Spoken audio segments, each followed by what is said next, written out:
Shalom, shalom, shalom. All praises to Yahweh, Bahashem, Yahushai, Bahashem Rekakadash. Double honors goes to the elders and apostles of GMS. Salutations to the hopeful elect. This is Arabiah coming at you from the Chicago camp with a quick lesson. I titled this lesson, Another Alert in the Iran and Israel War. So I got this alert where one of this YouTuber was talking about, what's going on over there in Israel. And, everyone, I'm pretty sure most people that are in the know knows that this war was started, from, the U.S., the so-called white man, because of their wicked practices. And the Bible talks about it. Everything that they do is for their gain and for whoever they're dealing with, their loss. And they might even change the game in the fourth quarter if it fits their agenda, So you'll see, this war of these other countries, these BRICS nations are tired of dealing with America and their deceitful ways. So before I start this video, I want to go to a quick scripture. I want to go to Sirach chapter 10, verse 8. It says, because of unrighteous dealings, injuries, and riches got by deceit, the kingdom is translated from one people to another. Why is earth and ashes proud? What is not more wicked than a covetous man? For such an one settleth his own soul to sell. So that says it right there. Who would sell their soul? Who would? You have to be wicked to just want to just sell everything and do anything to sell it. It says, because while he liveth, he cast away his bowels. So this man has no morals.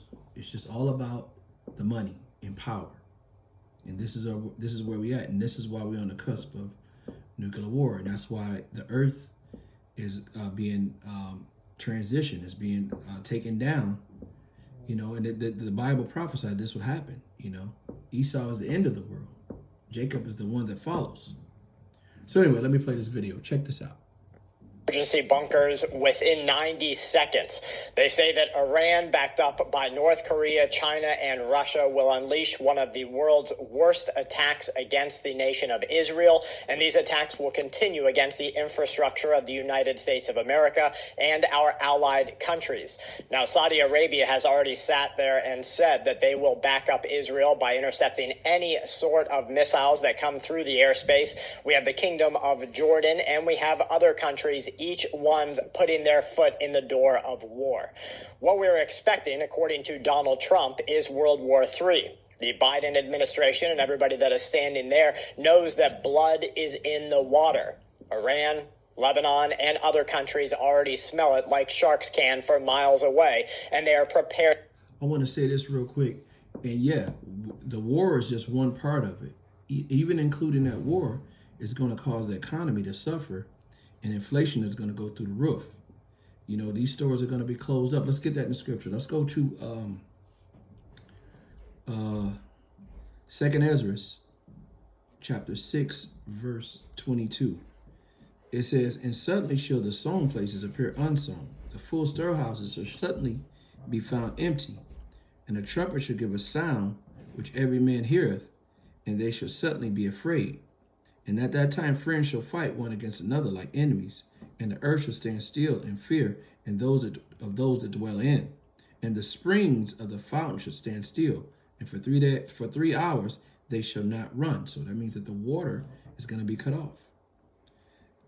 25, it says, whosoever remaineth for all those things that I have told thee shall escape and see my salvation, and the end of your world. So this is the process in which the end is coming. And the Bible is actually showing you and playing out step by step what's going to happen. So, this is just the beginning of what's to come. If it's a thing of war, people are going to want to take shelter and they're going to take supplies, So, all this is not, this is where we at. And war is in the air.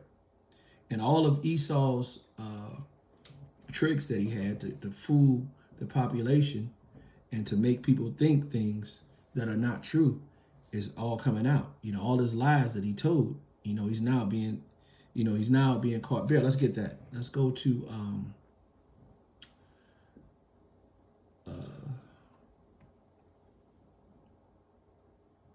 let's go to Jeremiah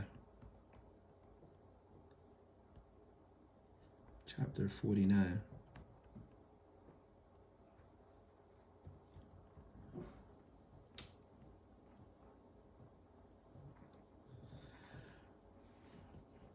Verse 7. It says, Jeremiah chapter 49, verse 7. It says, concerning Edom, thus said the Lord of hosts, is the wisdom no more in Teman?